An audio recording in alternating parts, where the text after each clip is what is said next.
ভাই, আমাদের আগের ভাইয়ের প্রশ্ন ছিল সেলুন নিয়ে।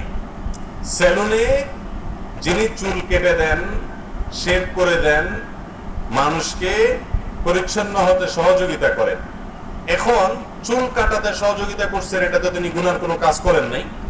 কিন্তু যদি কেউ দাড়ি চাষে, তাহলে সেলুনে যিনি চাকরি করতেছেন দাড়ি চেষে দিলেন, দাড়িটা ছোট করে দিলেন, তাহলে কাজটা তিনি গুনাহের একটা কাজ করলেন। যিনি চাষলেন টাকা দিয়ে করলেন, তিনি তো টাকা দিয়ে জাহান্নাম কামাইলেনই, কিন্তু যেই বেচারা সেলুনে চাকরি করলেন তিনি ওই কাজটাতে তাকে হেল্প করলেন। ঠিক না বেঠিক?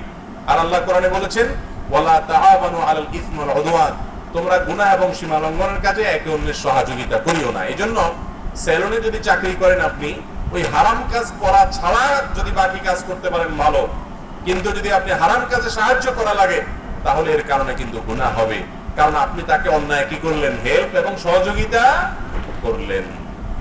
এখন আপনারা বলবেন যে সেলুনে যদি শেভ না করে তাহলে সেলুন চলবে? আমি ঢাকায় বাড্ডা এমন বহু সেলুনের কথা জানি, বাড্ডা একটা আছে, আর এরকম দেশে বহু সেলুনের কথা জানি যে সেলুনে লিখে দিছে আমাদের এখানে শেভ করা হয় না, দাড়ি চাটা হয় না, যদি মনে চায় আসেন, না মনে চাইলে নাই। আল্লাহ তাআলা হালাল রিজিক দেয়, তারা না খায় মরে যায় নাই। ঠিক না বেঠিক?